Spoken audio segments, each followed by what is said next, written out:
Mi mundo se desmoronó el día que mi hermana desapareció junto con otras 3 monjas enfermeras. El hospital dijo que habían sido transferidas. Yo sabía que mentían. Crecí admirando a mi hermana mayor, Elena. Desde pequeña mostró una vocación de servicio que yo nunca tuve. Mientras yo estudiaba medicina con sueños de consultorios privados y una vida cómoda, Elena eligió un camino diferente. A los 22 años, tomó los hábitos y se unió a la Orden de las Hermanas de la Misericordia, dedicándose por completo a servir a los más necesitados como enfermera. Nuestra relación siempre fue cercana, a pesar de nuestras diferencias. Cada domingo nos reuníamos para compartir un café en el pequeño jardín del Hospital de la Caridad, donde ella trabajaba. El hospital era un edificio antiguo de paredes blancas y amplios ventanales que dejaban entrar la luz del sol. Ubicado en las afueras de la ciudad, atendía principalmente a personas de bajos recursos. Era un lugar modesto, pero limpio, dirigido por la orden religiosa con apoyo de donaciones y algunos fondos gubernamentales.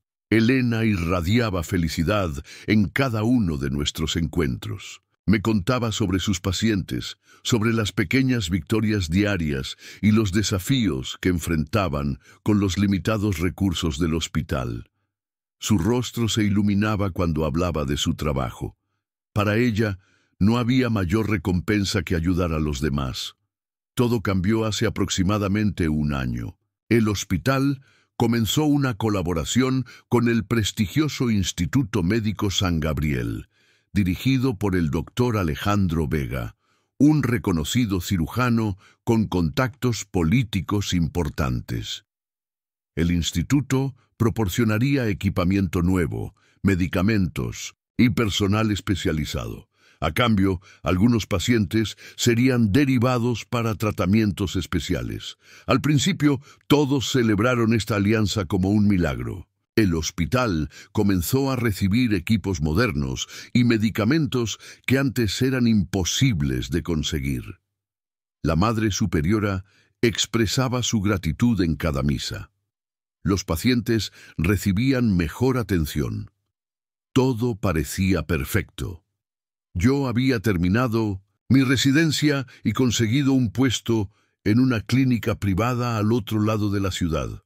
Estaba ocupado construyendo mi carrera, pero nunca dejé de visitar a Elena los domingos. Fue durante esas visitas que comencé a notar cambios sutiles en mi hermana. Su sonrisa ya no era tan amplia. Sus ojos reflejaban preocupación. Cuando le preguntaba si algo andaba mal, ella desviaba la conversación diciendo que estaba cansada por el aumento de trabajo. Una tarde de domingo, sentados en nuestro lugar habitual, Elena parecía particularmente distraída. Miraba constantemente a su alrededor, como si temiera que alguien pudiera escucharnos. Le pregunté directamente qué sucedía. Ella bajó la voz y me contó que había noticiado cosas extrañas en el hospital. Pacientes que desaparecían en medio de la noche para ser trasladados al Instituto San Gabriel sin el papeleo adecuado. Historias clínicas que se modificaban misteriosamente. Áreas del sótano que ahora estaban restringidas incluso para el personal religioso. Elena me dijo que otras 3 hermanas, María, Sofía y Teresa, también habían notado estas irregularidades. Estaban preocupadas, pero no sabían exactamente qué estaba sucediendo. La Madre Superiora les había pedido que confiaran en la administración y no interfirieran con los nuevos procedimientos. Mi hermana tomó mi mano con fuerza. Sus dedos estaban fríos. Me pidió que tuviera cuidado y no comentara con nadie lo que me había contado. Me dijo que ella y las otras hermanas estaban observando y documentando estos eventos extraños. Prometió contarme más cuando tuviera información concreta. Esa fue la última conversación normal que tuvimos. A partir de ese día, Elena se volvió cada vez más reservada. Nuestros encuentros dominicales continuaron, pero ella evitaba hablar del hospital. Cuando yo preguntaba, ella respondía con generalidades. Podía ver el miedo en sus ojos, pero respetaba su silencio. Asumí que me contaría todo cuando estuviera lista. En el fondo, yo también estaba preocupado. Había escuchado rumores sobre el doctor Vega, colegas que cuestionaban el origen de algunos órganos utilizados en sus trasplantes milagrosos. Historias sobre pacientes extranjeros que llegaban desesperados y pagaban sumas exorbitantes por operaciones que se realizaban en 1900 en tiempo récord. Pero eran solo rumores, y Vega tenía una reputación intachable ante la sociedad y las autoridades. El último domingo que vi a Elena, ella parecía haber tomado una decisión. Su rostro mostraba una determinación que no había visto antes. Estaba pálida y tenía ojeras profundas, pero sus ojos brillaban con una intensidad nueva.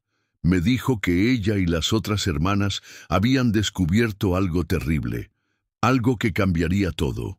No quiso darme detalles. Me dijo que era mejor que yo no supiera nada por mi propia seguridad. Me hizo prometer que si algo le sucedía, yo seguiría con mi vida y no intentaría investigar. Por supuesto, prometí lo que me pidió para tranquilizarla, sin imaginar que realmente tendría que enfrentar esa situación. Me abrazó con fuerza al despedirnos. Un abrazo largo, como si supiera que sería el último. Recuerdo perfectamente sus últimas palabras. Elena me dijo que recordara siempre que nuestras acciones definen quiénes somos y que a veces el silencio nos convierte en cómplices del mal. 3 días después, Elena desapareció junto con María, Sofía y Teresa. Según la versión oficial, las 4 hermanas habían sido transferidas urgentemente a una misión en el extranjero. La Madre Superiora parecía incómoda al dar esta explicación. Sus ojos evitaban el contacto directo. Sus manos temblaban ligeramente mientras sostenía su rosario. Yo sabía que era mentira. Elena nunca se habría ido sin despedirse. Nunca habría partido sin decirme dónde podía contactarla. Algo terrible había sucedido, y yo estaba determinado a descubrirlo, sin importar el costo. La desaparición de Elena y las otras hermanas fue apenas el comienzo de mi pesadilla. Al día siguiente de recibir la noticia, me presenté en el Hospital de la Caridad exigiendo ver a la Madre Superiora. La recepcionista, una mujer que siempre me había recibido con una sonrisa, ahora evitaba mirarme a los ojos. Me hizo esperar casi 2 horas antes de permitirme entrar a la oficina principal. La Madre Superiora, una mujer de 60 años con un rostro normalmente sereno, parecía haber envejecido una década en pocos días. Me repitió la historia oficial. Las 4 hermanas habían sido solicitadas para una misión urgente en Centroamérica. La decisión había sido repentina. No había tiempo para despedidas. Me aseguró que Elena se pondría en contacto conmigo cuando pudiera. Le pregunté por qué Elena no me había mencionado esta posibilidad en nuestro último encuentro. La Madre Superiora respondió que la orden de las hermanas se basaba en la obediencia. Elena había aceptado su deber sin cuestionarlo. Mientras hablaba, sus dedos no dejaban de moverse sobre el rosario, una señal de nerviosismo que contradecía sus palabras seguras. Solicité la dirección exacta donde podría escribirle a mi hermana. La Madre Superiora me dijo que la misión estaba en una zona remota, que las comunicaciones eran difíciles, que ella misma me avisaría cuando tuviera forma de contactar a Elena. Todo sonaba a excusas elaboradas. Antes de irme, pedí ver la habitación de mi hermana. Quería recoger algunas de sus pertenencias personales, recuerdos familiares que seguramente ella querría conservar. La Madre Superiora se tensó visiblemente. Me dijo que ya habían empacado todas sus cosas y las habían enviado con ellas. Ni siquiera pude entrar al dormitorio que Elena había ocupado durante años. Salí del hospital con la certeza de que me estaban mintiendo. En el estacionamiento una enfermera se acercó discretamente. No llevaba el hábito de las religiosas, era parte del personal seglar. La había visto algunas veces con Elena. La mujer miró nerviosamente a su alrededor antes de hablarme en voz baja. Me dijo que tuviera cuidado, que había personas vigilando, que las hermanas habían descubierto algo que no debían saber. No me dio más detalles y se alejó rápidamente cuando un automóvil se acercó. Esa breve conversación confirmó mis sospechas. Elena no se había ido voluntariamente, estaba en peligro, tenía que encontrarla. Mi primer instinto fue acudir a la policía. Presenté una denuncia por la desaparición de mi hermana. El oficial que me atendió tomó nota con desgano. Me explicó que las monjas dependían de sus superiores religiosos, que si la Madre Superiora confirmaba el traslado, no había razón para sospechar un crimen. Me recomendó esperar noticias y tener paciencia. No conforme con esa respuesta, visité la comisaría 3 veces más en los días siguientes. En mi última visita, un oficial de mayor rango me llevó a una oficina privada. Me dijo directamente que dejara de insistir, que el Hospital de Lamy, Caridad y el Instituto San Gabriel estaban bajo la protección de personas importantes, que por mi propio bien debería aceptar la versión oficial. No fue una sugerencia amable, fue una advertencia clara. Comprendí entonces que no obtendría ayuda de las autoridades. Tendría que investigar por mi cuenta. Comencé a indagar discretamente sobre el Instituto San Gabriel y el Dr. Vega. En la superficie todo parecía legítimo. El instituto tenía certificaciones internacionales, realizaba trasplantes exitosos y tratamientos pioneros. El Dr. Vega aparecía regularmente en los medios como un benefactor de la comunidad médica. Había recibido premios y reconocimientos. Su fotografía aparecía en eventos de caridad junto a políticos y empresarios. Sin embargo, cuando profundicé más, encontré inconsistencias. El instituto realizaba un número anormalmente alto de trasplantes para un centro médico de su tamaño, mucho más que hospitales universitarios con mayores recursos. Los tiempos de espera para órganos compatibles eran sorprendentemente cortos. Pacientes adinerados del extranjero llegaban desesperados y salían curados en cuestión de semanas, cuando en sus países de origen les habían dado años de espera. Intenté acceder a los registros oficiales de donantes, pero me encontré con barreras burocráticas.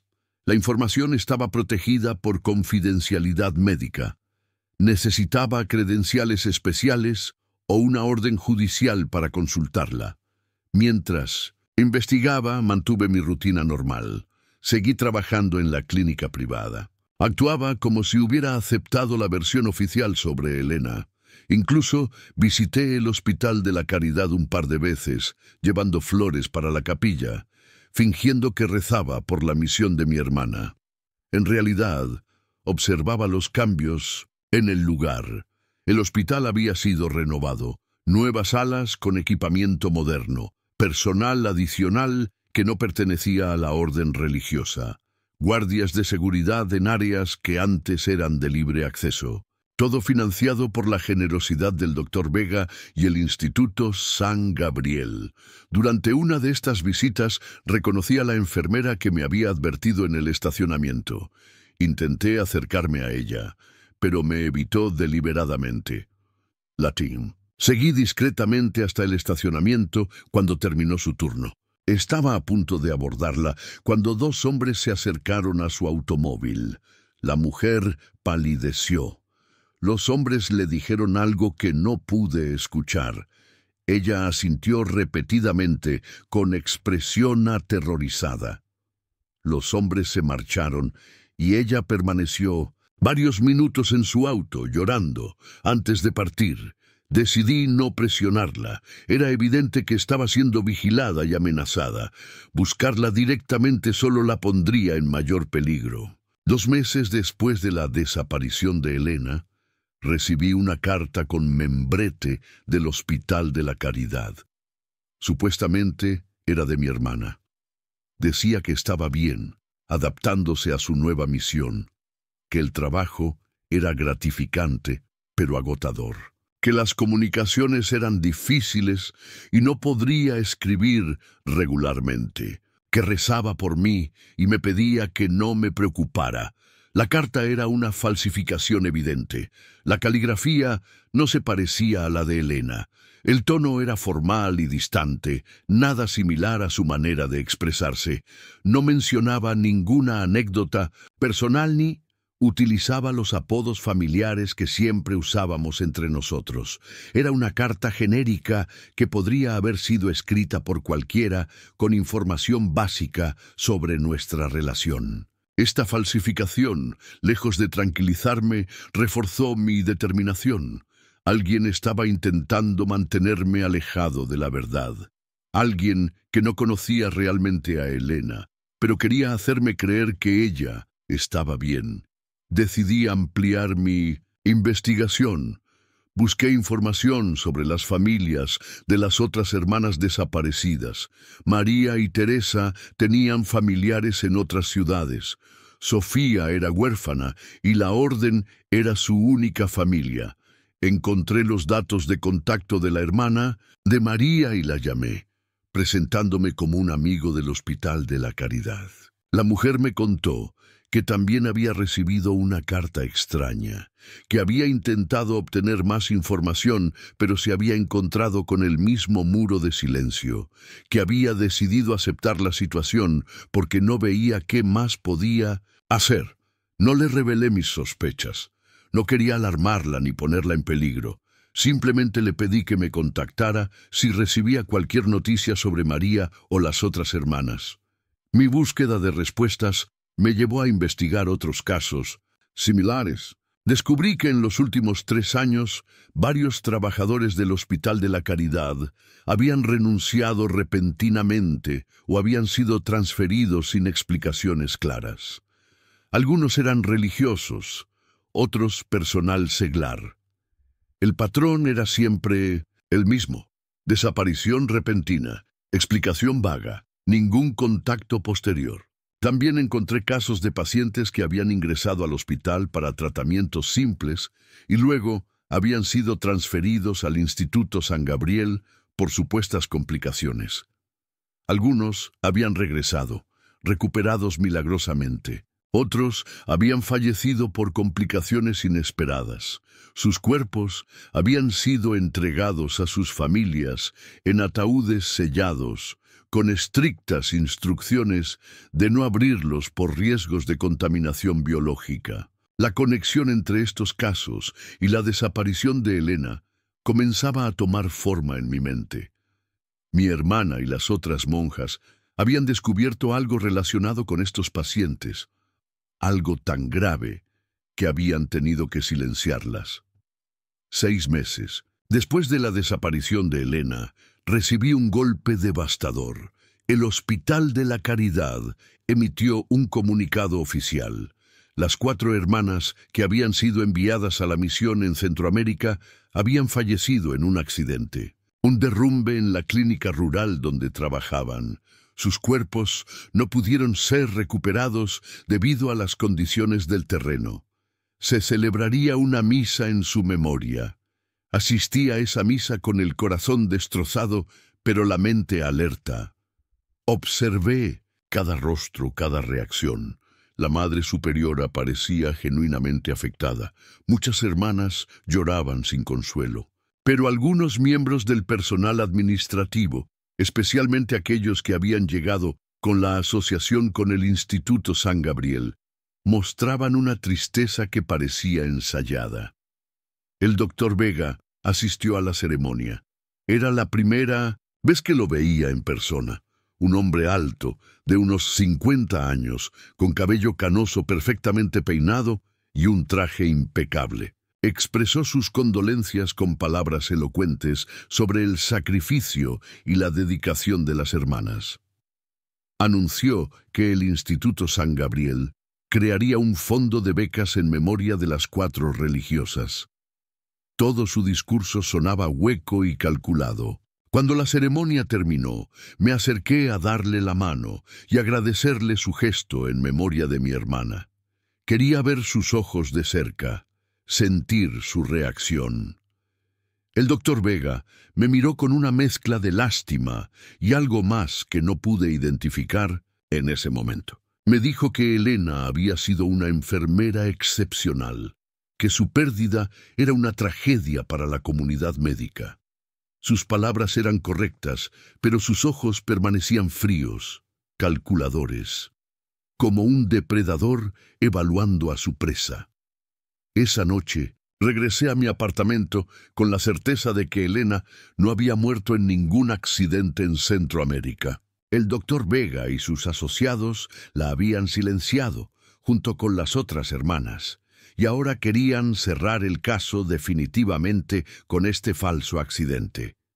Mientras intentaba procesar todo lo ocurrido, recibí una llamada de un número desconocido. Una voz masculina, ronca y nerviosa, me dijo que si quería saber la verdad sobre mi hermana, debía encontrarme con él en el cementerio municipal a medianoche. Me dio instrucciones precisas sobre dónde esperar. Luego colgó sin identificarse. Dudé sobre si acudir a la cita. Podía ser una trampa, pero también podía ser mi única oportunidad de descubrir qué le había sucedido realmente a Elena. Decidí tomar precauciones. Le envié un mensaje a un amigo explicándole dónde iba y por qué. Le pedí que alertara a las autoridades si no tenía noticias mías antes del amanecer. A las 11:30 de la noche llegué al cementerio municipal, un lugar antiguo y extenso en las afueras de la ciudad. Seguí las instrucciones y esperé junto a un mausoleo abandonado lejos de la entrada principal. El silencio era absoluto. La luna iluminaba tenuemente las lápidas y monumentos funerarios, creando sombras inquietantes. A la medianoche exacta, escuché pasos acercándose. Un hombre mayor, delgado y encorvado, apareció entre las sombras. Vestía el uniforme de los trabajadores del cementerio. Se presentó como Tomás, el sepulturero principal del camposanto. Llevaba 30 años trabajando allí. Conocía cada rincón, cada tumba, cada secreto del lugar.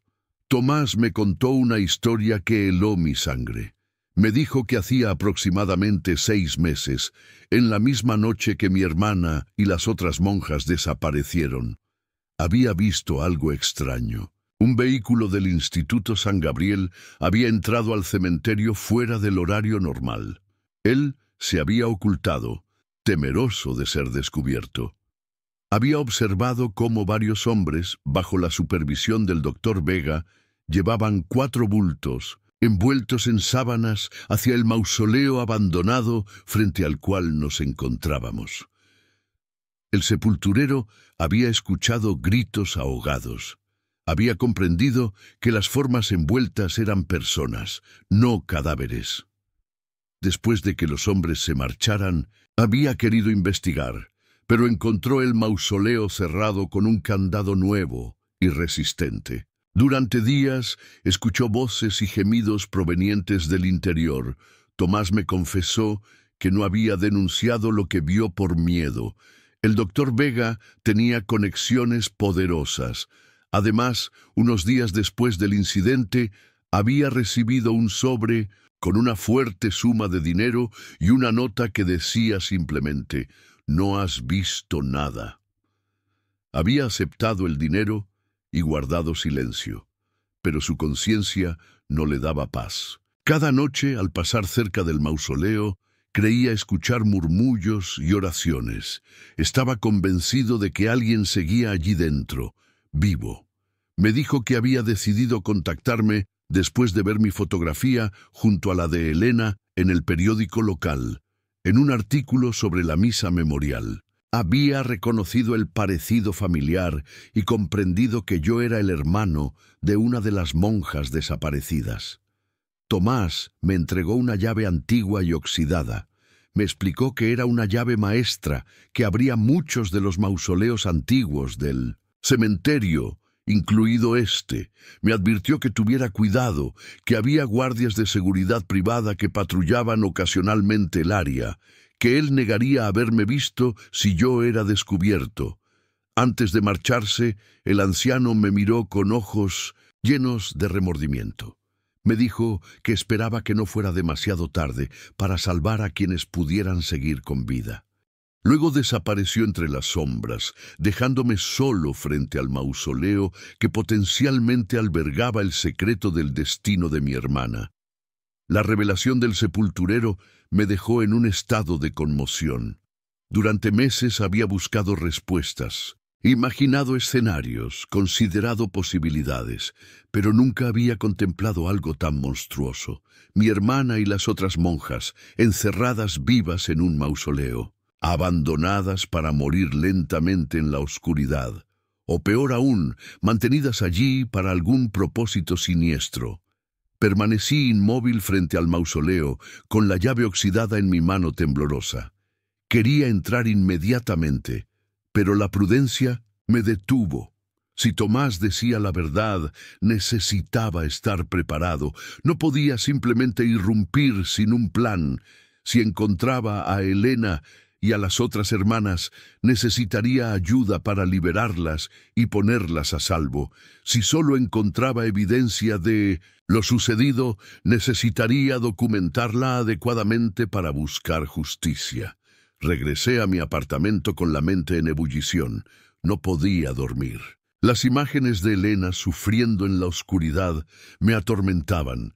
Me sentía culpable por cada día que había pasado sin encontrarla, por haber confiado en el sistema, por no haber actuado más rápido. Pasé la noche investigando el mausoleo en los registros históricos de la ciudad. Era una estructura del siglo XIX, construida por una familia adinerada ahora extinta. Un edificio de piedra con una pequeña capilla interior y una cripta subterránea. Estaba abandonado desde 1900. Hacía décadas, olvidado por todos excepto por los trabajadores del cementerio. Al amanecer, tomé una decisión. No podía hacer esto solo. Necesitaba ayuda, pero no podía confiar en las autoridades. El alcance de la corrupción era demasiado amplio. Decidí contactar a Carlos, mi mejor amigo desde la universidad. Ahora trabajaba como periodista de investigación en un medio digital independiente. Si había alguien que podría ayudarme y mantener la discreción necesaria, era él. Nos reunimos en un café alejado del centro. Le conté todo lo que había descubierto. Mi búsqueda durante estos meses, la falsificación de la carta, el certificado de defunción fraudulento y finalmente la revelación del sepulturero. Carlos me escuchó en silencio, tomando notas ocasionales. Cuando terminé, me miró con una mezcla de horror e incredulidad. Me preguntó si era consciente de las implicaciones de lo que estaba sugiriendo. Un médico prestigioso dirigiendo una red de tráfico de órganos. Autoridades corruptas encubriéndolo, monjas asesinadas o secuestradas por descubrir la verdad. Le respondí que sonaba como una conspiración delirante, pero que cada pieza de evidencia que había reunido apuntaba en esa dirección. Le mostré copias de los documentos que había recopilado, las inconsistencias en los registros médicos, los patrones sospechosos de transferencias de pacientes, la lista de personas desaparecidas relacionadas con el hospital. Carlos comenzó a creerme. Me dijo que había escuchado rumores sobre el Instituto San Gabriel, que algunos colegas habían intentado investigarlo, pero siempre encontraban obstáculos insuperables, que uno de ellos incluso había sido amenazado y había abandonado la ciudad. Me advirtió sobre los riesgos de enfrentarnos a personas tan poderosas. Me recordó que ya habían desaparecido a 4 monjas sin dejar rastro, que no dudarían en hacer lo mismo con nosotros si nos descubrían. A pesar del peligro, Carlos aceptó ayudarme. Teníamos que verificar la historia del sepulturero antes de dar el siguiente paso. Esa misma noche regresaríamos al cementerio para examinar el mausoleo. El resto del día fue una agonía de espera. Cada minuto se sentía como una hora. Intenté mantener mi rutina normal para no levantar sospechas. Atendí pacientes en la clínica, respondí correos electrónicos, participé en una reunión de personal. Todo mientras mi mente estaba completamente enfocada en lo que encontraríamos esa noche. Finalmente, a la medianoche, Carlos y yo nos encontramos en la entrada trasera del cementerio. Llevábamos mochilas con linternas, agua, un botiquín de primeros auxilios, herramientas básicas y nuestros teléfonos para documentar lo que encontráramos. Avanzamos en silencio entre las tumbas, atentos a cualquier señal de los guardias que Tomás había mencionado. La noche era clara, y la luna iluminaba nuestro camino, una bendición y una maldición a la vez. Podíamos ver por dónde íbamos, pero también éramos más visibles para cualquiera que estuviera vigilando. Llegamos al mausoleo sin incidentes. Era una construcción imponente de piedra gris, con una pequeña puerta de hierro oxidado. Símbolos religiosos decoraban la fachada, desgastados por el tiempo. Una cruel ironía considerando quienes podrían estar prisioneras en su interior. Con manos temblorosas inserté la llave en la cerradura.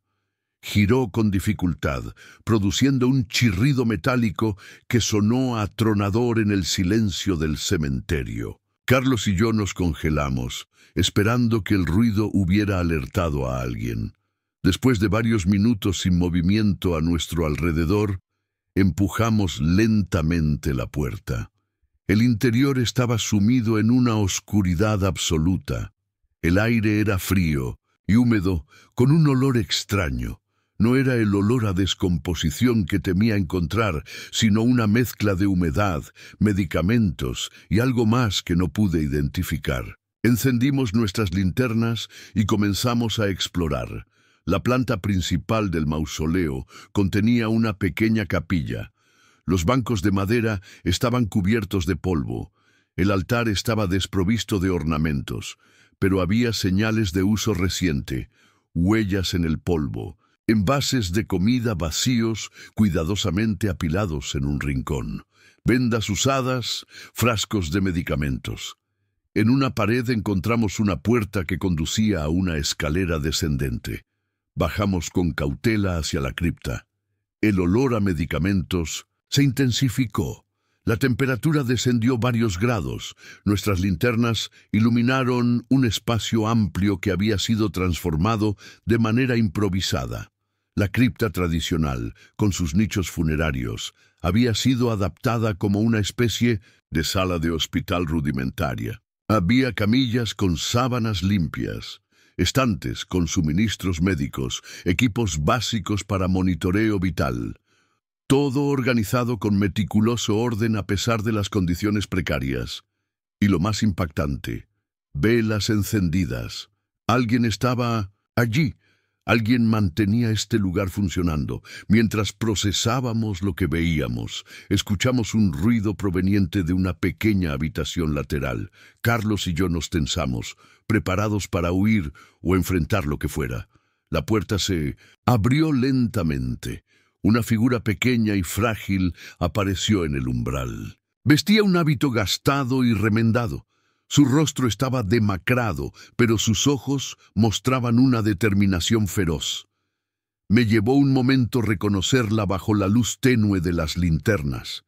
Era Sofía, una de las monjas que había desaparecido junto con Elena. Estaba viva. Sofía nos observó con cautela, sosteniendo un bisturí en su mano como defensa. Cuando me reconoció, sus ojos se llenaron de lágrimas. Bajó el improvisado arma y pronunció mi nombre en un susurro incrédulo. Le pregunté por Elena. Sofía me miró con una expresión que destrozó mis esperanzas antes de que pudiera hablar. Me dijo que Elena había resistido más que las otras, que había luchado hasta el final, que había sido ella quien organizó su supervivencia en las primeras semanas de cautiverio, pero las condiciones, la falta de medicamentos adecuados y las heridas que había sufrido durante su captura fueron demasiado. Elena había fallecido hace 3 meses. Mi mundo se derrumbó en ese instante. Había llegado demasiado tarde. Mi hermana había muerto sola en este lugar horrible, lejos de todos los que la amaban. La había fallado de todas las formas posibles. Sofía me tomó de las manos. Me dijo que Elena nunca perdió la esperanza de que yo descubriría la verdad, que sus últimas palabras habían sido una oración por mi seguridad y por la de los pacientes que intentaban proteger. Confundido, le pedí que me explicara. Sofía nos llevó a la pequeña habitación de donde había salido. Allí, en una camilla, yacía una joven pálida y debilitada. Sofía nos explicó que era una paciente del Hospital de la Caridad, una mujer sin familia ni recursos que había sido seleccionada para ser trasladada al Instituto San Gabriel. La habían rescatado antes de que pudieran llevársela. Según Sofía, ella y Teresa habían sobrevivido al cautiverio inicial. María había muerto a los pocos días por las heridas recibidas durante el secuestro. Elena había resistido varios meses más antes de sucumbir a una infección que no pudieron tratar adecuadamente con los limitados recursos que tenían. En vez de rendirse, Sofía y Teresa habían transformado su prisión en un refugio secreto. Habían encontrado formas de salir del mausoleo utilizando un pasaje antiguo que conectaba con las catacumbas del cementerio. Tomás, el sepulturero, eventualmente las había descubierto, pero había decidido ayudarlas en secreto, proporcionándoles comida y medicamentos básicos. Con esta ayuda mínima, las 2 monjas supervivientes habían establecido una operación clandestina para rescatar a los pacientes seleccionados para el esquema de tráfico de órganos. Trabajaban con algunos empleados del hospital que sospechaban lo que estaba sucediendo, pero tenían demasiado miedo para denunciarlo abiertamente. Teresa había fallecido hace apenas un mes, víctima del agotamiento y las condiciones insalubres. Sofía había continuado sola, determinada a honrar el sacrificio de sus hermanas. Me explicó que el doctor Vega dirigía una operación sofisticada de tráfico de órganos. Utilizaba el Hospital de la Caridad como fuente de donantes involuntarios. Pacientes vulnerables, sin familia o con pocos recursos, eran identificados y transferidos al Instituto San Gabriel bajo pretextos médicos. Allí, sus órganos eran extraídos para trasplantes a clientes adinerados que pagaban fortunas por evitar las listas de espera oficiales. Elena y las otras hermanas habían descubierto esta operación cuando notaron discrepancias en los registros médicos y el destino de ciertos pacientes. Habían reunido evidencia y estaban a punto de denunciarlo cuando fueron secuestradas. La historia de Sofía confirmaba mis peores sospechas y añadía detalles horripilantes que ni siquiera había imaginado. La magnitud de la operación criminal, la complicidad de las autoridades, el sufrimiento de incontables víctimas inocentes, todo era abrumador. Pero lo más devastador era saber que Elena había muerto en este lugar terrible, que sus últimos meses habían sido de sufrimiento y lucha, que había resistido con la esperanza de que yo la encontrara. Mi dolor se transformó en una furia fría y determinada. El doctor Vega y todos sus cómplices pagarían por lo que habían hecho, no solo por Elena, Sofía, Teresa y María, sino por cada paciente vulnerable que habían sacrificado en su altar de codicia. En ese momento, mientras sostenía la mano de Sofía en la cripta convertida en refugio, tomé mi decisión. No buscaría simplemente justicia a través de los canales oficiales que ya habían demostrado estar corrompidos. Necesitaba algo más definitivo, más personal. Necesitaba venganza. La decisión de buscar venganza no fue impulsiva. Fue una conclusión lógica después de comprender la magnitud del mal al que nos enfrentábamos. Un sistema corrupto no podía ser derrotado jugando según sus reglas. Necesitábamos actuar fuera de esos límites para lograr justicia real. Carlos, Sofía y yo pasamos las siguientes horas discutiendo qué hacer con lo que habíamos descubierto. Carlos quería publicar inmediatamente todo en su medio digital, exponer al Dr. Vega y sus cómplices ante la opinión pública.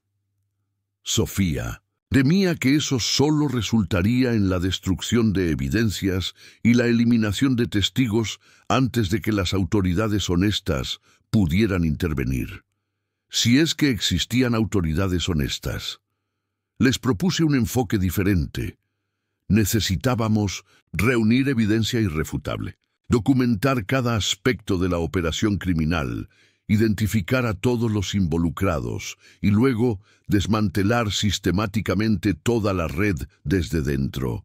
No solo exponer al Dr. Vega, sino destruir completamente su imperio y asegurar que pagara por sus crímenes.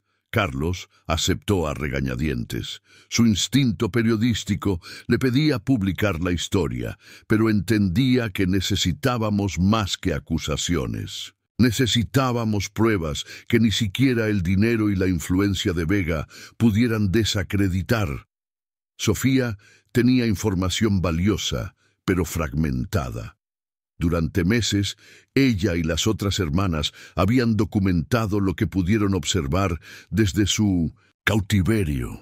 Tenían nombres de pacientes desaparecidos, fechas de procedimientos sospechosos, patrones de actividad en el mausoleo y sus alrededores. Todo esto estaba cuidadosamente anotado en pequeños cuadernos que Sofía había escondido en diversos lugares de la cripta.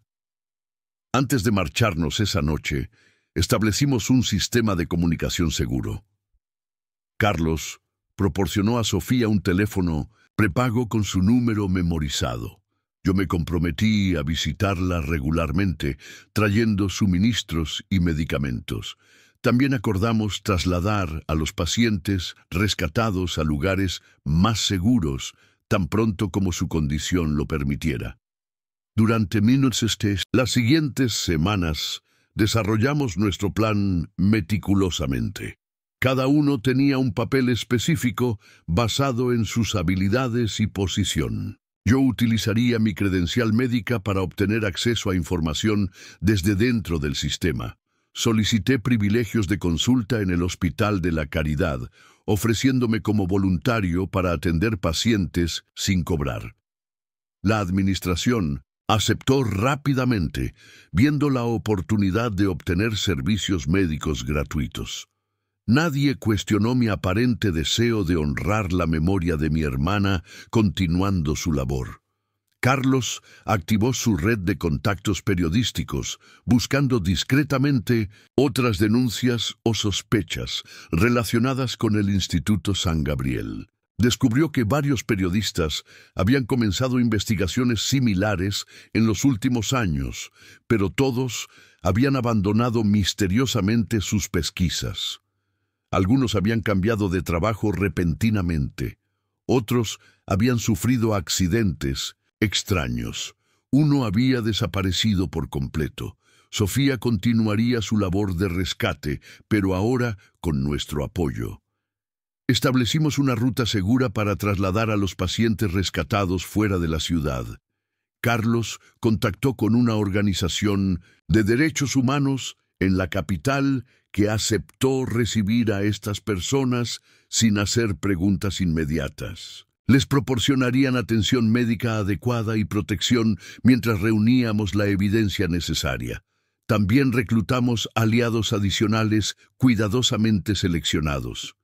El sepulturero Tomás se convirtió en nuestros ojos y oídos en el cementerio, alertándonos sobre movimientos sospechosos. Una enfermera del Hospital de la Caridad, quien había sido amiga cercana de Elena, comenzó a proporcionarnos información sobre los pacientes en riesgo de ser transferidos. Un técnico de laboratorio del Instituto San Gabriel, quien había Sospechado durante años sobre prácticas irregulares, pero temía hablar, nos dio acceso a resultados de pruebas y registros internos. Cada nuevo aliado aumentaba nuestras posibilidades de éxito, pero también el riesgo de ser descubiertos. Compartimentamos la información.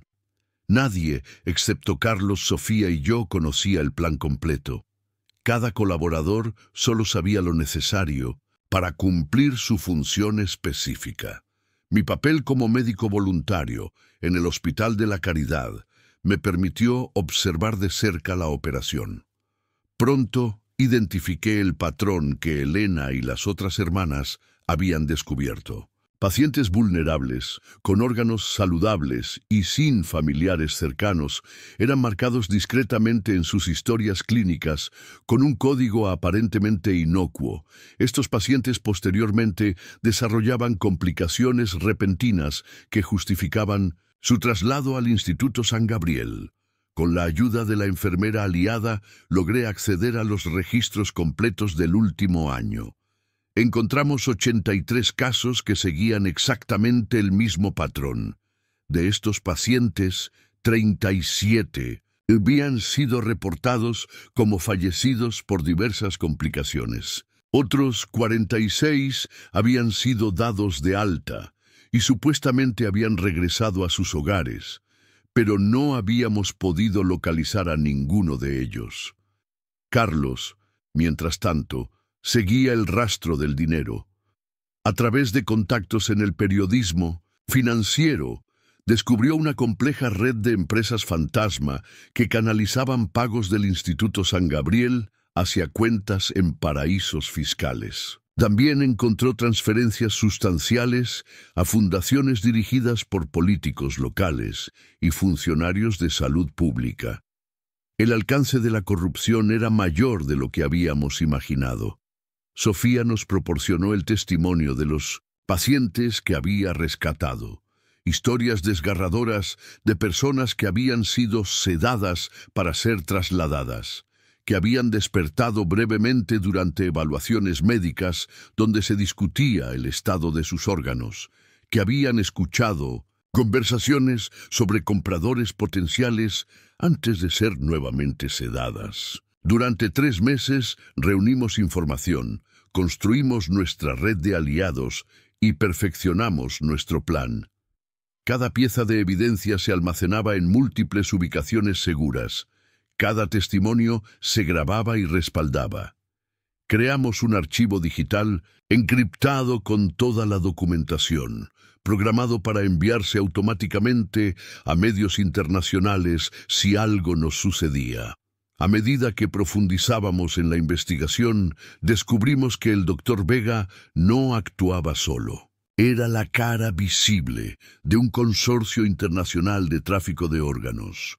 El Instituto San Gabriel era solo uno de varios centros similares en diferentes países. Los órganos extraídos no solo abastecían a pacientes locales adinerados, sino que eran transportados a clínicas exclusivas en Europa y Asia, donde millonarios desesperados pagaban fortunas por trasplantes inmediatos sin preguntas incómodas. Esta revelación elevó los riesgos exponencialmente. Ya no nos enfrentábamos solo a un médico corrupto y sus cómplices locales.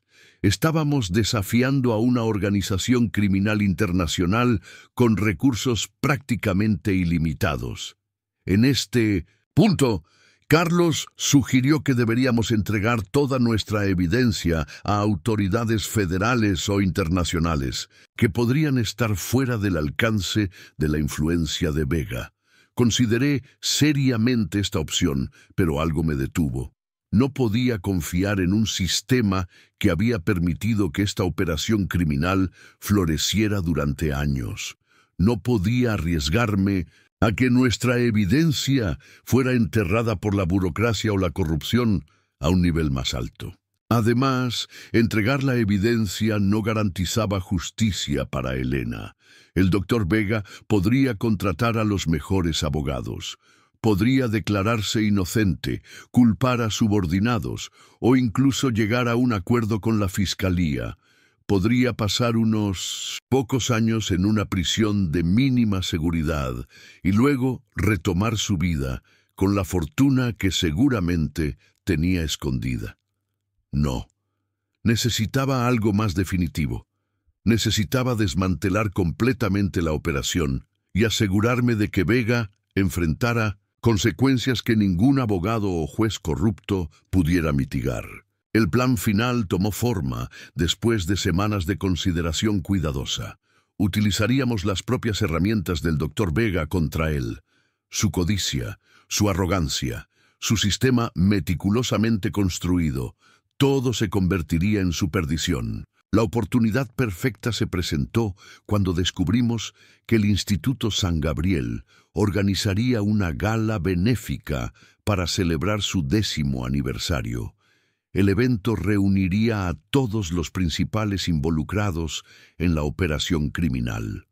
Políticos, que proporcionaban protección, médicos que realizaban las extracciones de órganos, intermediarios que contactaban con clientes adinerados.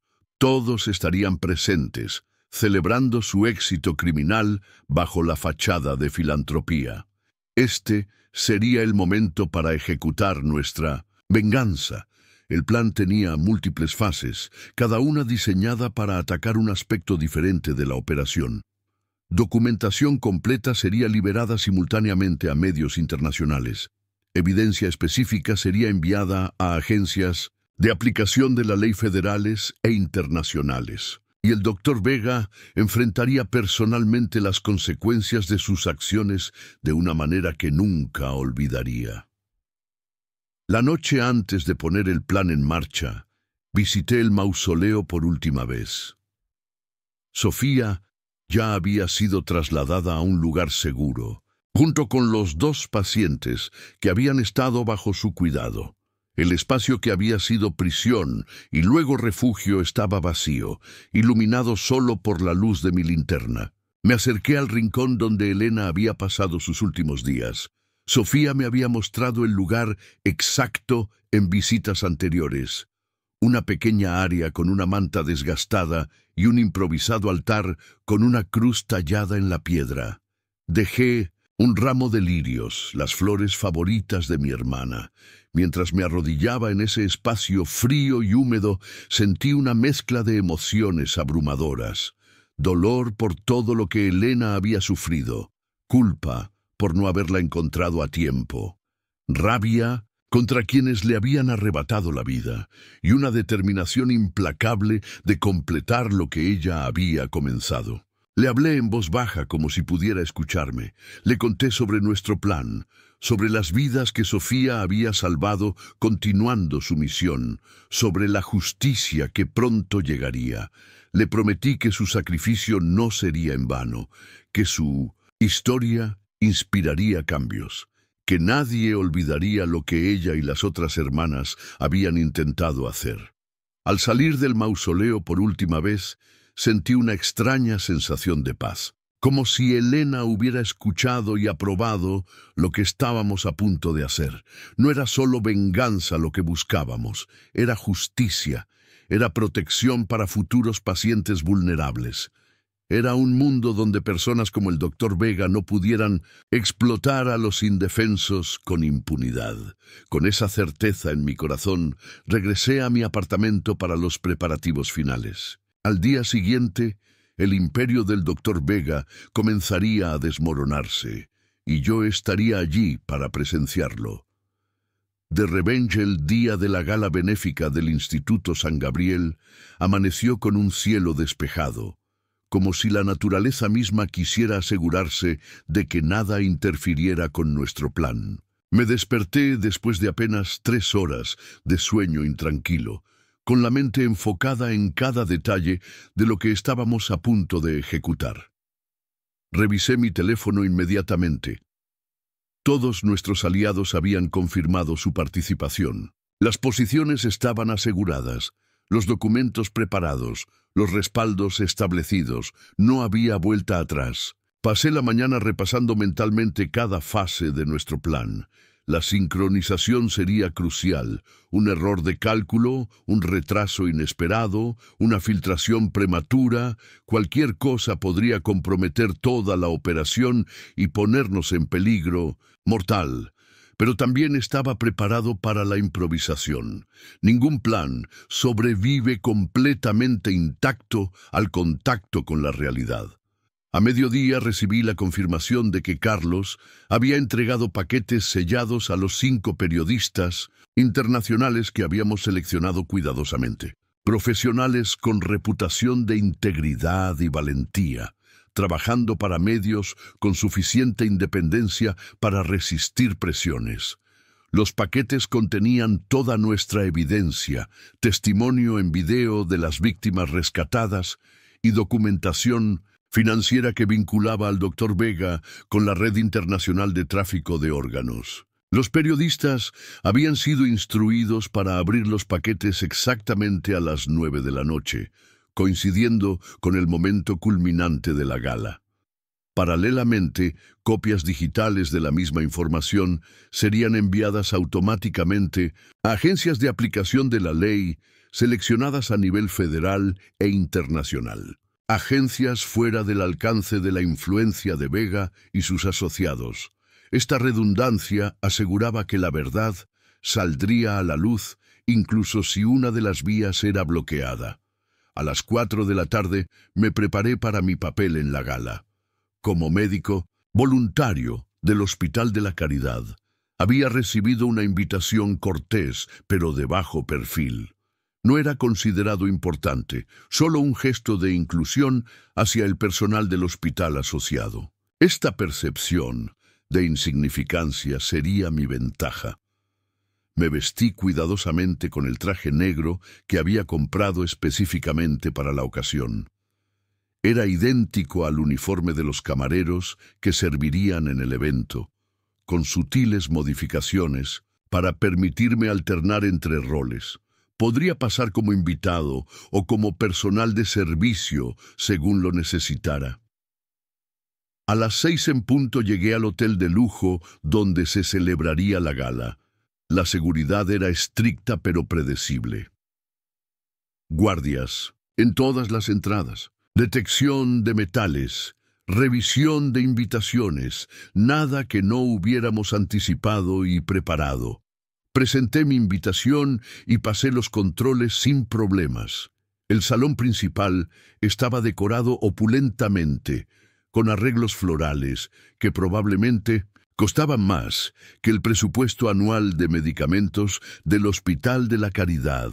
Mesas elegantemente dispuestas con cristalería fina y cubiertos de plata. Una orquesta de cámara tocando suavemente en un rincón. Todo proyectaba una imagen de sofisticación filantrópica que contrastaba grotescamente con la verdadera naturaleza del Instituto San Gabriel. Los invitados comenzaron a llegar, políticos locales, empresarios prominentes, médicos reconocidos, todos vestidos elegantemente, sonriendo, intercambiando saludos cordiales, completamente ajenos a que esta sería la última noche del imperio criminal que muchos de ellos habían ayudado a construir o proteger. Observé cuidadosamente, identificando a los objetivos principales que habíamos mapeado durante nuestra investigación. El director del Departamento de Salud Municipal, quien había ignorado múltiples denuncias sobre el instituto. El juez que había desestimado una demanda anterior por negligencia médica. El jefe de policía cuyo hermano ocupaba un cargo directivo en una de las empresas fantasma del Dr. Vega. Todos estaban presentes, celebrando su complicidad. A las 7:30 hice mi primer movimiento. Me deslicé discretamente hacia la zona de servicio, donde la enfermera que había sido amiga de Elena me esperaba. Como parte del personal médico de guardia para la gala, ella tenía acceso a áreas restringidas. Me entregó una tarjeta magnética duplicada que me permitiría acceder a la oficina privada que el Dr. Vega estaba utilizando en el hotel. Mientras tanto, Carlos ejecutaba su parte del plan desde el exterior. disfrazado como técnico de sistemas, había accedido al centro de control audiovisual del hotel. Allí instaló un sistema que le permitiría controlar las pantallas gigantes del salón en el momento crítico de la noche. A las 8 el doctor Vega hizo su entrada triunfal. Un hombre de presencia imponente, vestido impecablemente, radiante de confianza y éxito. Fue recibido con aplausos entusiastas. Se movía entre los invitados como un monarca benevolente, aceptando felicitaciones y expresando falsa modestia ante los elogios sobre su labor humanitaria. Lo observé desde la distancia, estudiando cada gesto, cada sonrisa practicada. Este hombre había ordenado el secuestro y la muerte de mi hermana. Había condenado a incontables pacientes inocentes a una muerte prematura para enriquecerse. Y ahora celebraba su éxito rodeado de admiración. Mi determinación se fortaleció. A las 8:30, Vega subió al podio para dar su discurso de bienvenida. Habló elocuentemente sobre el compromiso del Instituto San Gabriel con la excelencia médica y el servicio a la comunidad, sobre los avances pioneros en trasplantes que habían salvado cientos de vidas, sobre los planes futuros para expandir sus servicios. Cada palabra era técnicamente cierta, pero fundamentalmente falsa. Cada logro estaba manchado con sangre inocente. Durante el discurso, aproveché la atención general dirigida hacia el podio para deslizarme hacia el pasillo que conducía a las oficinas privadas. Utilicé la tarjeta magnética para acceder a la que había sido asignada a Vega. Como habíamos anticipado, estaba vacía pero mostraba signos de uso reciente. Su computadora portátil estaba sobre el escritorio, conectada y desbloqueada. La arrogancia de Vega jugaba a nuestro favor. Jamás imaginaría que alguien se atrevería a infiltrarse en su espacio privado.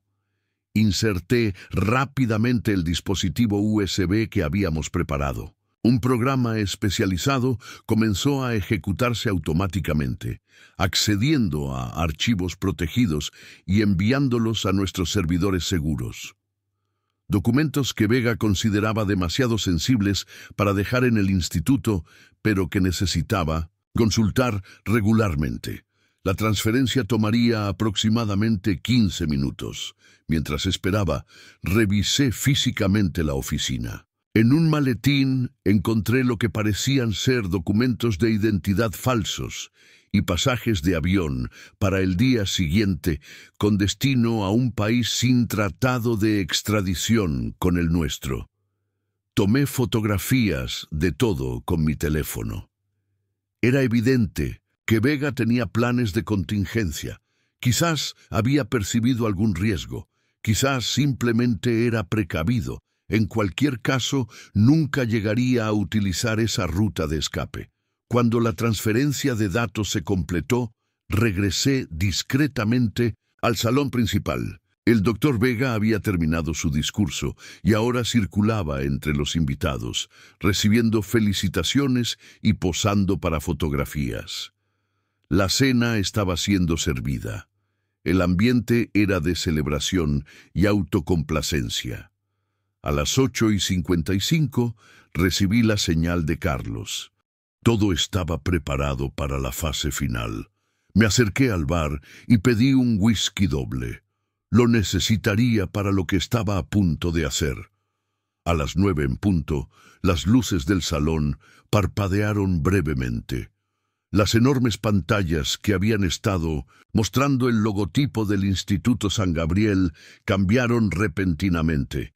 Ahora mostraban imágenes del interior del mausoleo, fotografías de Elena y las otras hermanas durante su cautiverio, documentos internos detallando la selección de pacientes para extracción de órganos, registros bancarios de pagos a funcionarios presentes en la gala. Un silencio absoluto cayó sobre el salón. Los invitados miraban las pantallas con expresiones que pasaban de la confusión al horror. Algunos políticos y funcionarios comenzaron a dirigirse discretamente hacia las salidas, solo para encontrarlas bloqueadas por el personal de seguridad del hotel, que había recibido instrucciones anónimas de no permitir salidas hasta que llegara la policía. El doctor Vega permaneció inmóvil en el centro del salón, su rostro transformándose lentamente mientras comprendía lo que estaba sucediendo. Su imperio se desmoronaba ante sus ojos. En ese momento dejé mi posición y caminé directamente hacia él. Nuestros ojos se encontraron. Vi el momento exacto en que me reconoció, no como el hermano insignificante de una monja desaparecida, sino como la persona que había orquestado su caída. Me detuve frente a él, a escasos centímetros de distancia. La música había cesado. Cientos de ojos nos observaban. Las pantallas continuaban mostrando evidencia irrefutable de sus crímenes. En un tono perfectamente audible para quienes nos rodeaban, pronuncié las palabras que había ensayado mentalmente durante meses. Le dije que conocía la verdad sobre Elena y las otras hermanas, que sabía lo que les había hecho, que tenía pruebas de cada paciente que había sacrificado por codicia, que en ese preciso momento periodistas internacionales estaban recibiendo toda la documentación, que agencias federales e internacionales estaban siendo alertadas, que su red de protección estaba siendo desmantelada simultáneamente en varias ciudades. Le dije que no tendría una muerte rápida y misericordiosa como la que había negado a sus víctimas.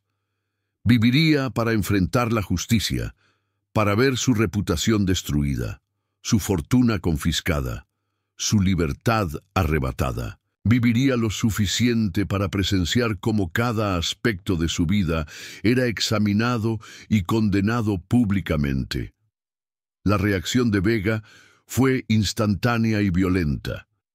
Su fachada de dignidad se desmoronó completamente. Con un rugido de furia, intentó sujetarme por el cuello. Estaba preparado para este momento. Me moví rápidamente, esquivando su ataque y permitiendo que su impulso lo desequilibrara. Cayó pesadamente sobre una mesa cercana, derribando cristalería y platería en un estruendo que resonó por todo el salón. Los guardias de seguridad se movieron inmediatamente, pero no para protegerlo a él como habría sucedido en el pasado. En su desesperación, Vega había atacado a un invitado frente a cientos de testigos. Los guardias lo sujetaron mientras gritaba acusaciones incoherentes, amenazas y finalmente súplicas. Su transformación de respetado filántropo a criminal, desesperado, fue completa y devastadora. Mientras Vega era retenido, las puertas del salón se abrieron. Un equipo de agentes federales entró con determinación. No pertenecían a la jurisdicción local que Vega había corrompido. Venían directamente de la capital, alertados por uno de nuestros contactos con suficiente antelación para preparar una operación coordinada. Los agentes comenzaron a identificar y detener a los principales implicados. El director del Departamento de Salud, el juez corrupto, varios médicos del instituto, funcionarios públicos que habían facilitado la operación. Todos fueron escoltados fuera del salón mientras los invitados no implicados observaban con estupefacción. En medio de este caos controlado, Carlos se acercó discretamente a mi lado. Me susurró que todas las entregas de información se habían completado con éxito, que los periodistas internacionales ya estaban procesando la documentación, que las primeras noticias comenzarían a aparecer en minutos, que equipos policiales estaban realizando redadas simultáneas en diversas propiedades del Instituto San Gabriel, incluyendo quirófanos clandestinos y centros de detención para potenciales donantes. El doctor Vega fue el último en ser escoltado, fuera del salón. Mientras pasaba a mi lado, esposado y custodiado por dos agentes, nuestras miradas se cruzaron por última vez. Todo el poder y la arrogancia habían desaparecido de sus ojos. Solo quedaba la mirada hueca de un hombre que lo había perdido todo. No sentí la satisfacción que había anticipado, solo un cansancio profundo y la sensación de haber cumplido una promesa. Elena no regresaría. Las otras víctimas no revivirían, pero al menos sus muertes no quedarían impunes. Al menos otras personas vulnerables estarían a salvo de este depredador particular. Las horas siguientes pasaron en un borrón de actividad. Fui entrevistado exhaustivamente por los agentes federales. Proporcioné declaraciones formales, entregué copias adicionales de toda nuestra evidencia. Respondí a innumerables preguntas sobre cómo habíamos descubierto la operación criminal y reunido la documentación. No oculté mi implicación personal. Les conté sobre Elena, sobre su desaparición, sobre mi búsqueda de respuestas, sobre el descubrimiento del mausoleo y el encuentro con Sofía. Omití algunos detalles sobre cómo exactamente habíamos obtenido cierta información, pero en general fui honesto sobre nuestras acciones. Los agentes parecían divididos entre la admiración por nuestra investigación y la desaprobación por habernos puesto en tal peligro. Me advirtieron que podría enfrentar cargos menores por algunos aspectos técnicamente ilegales de nuestra operación, como acceso no autorizado a sistemas informáticos. Acepté esa posibilidad sin resistencia. Cualquier consecuencia legal que pudiera enfrentar parecía insignificante comparada con lo que habíamos logrado.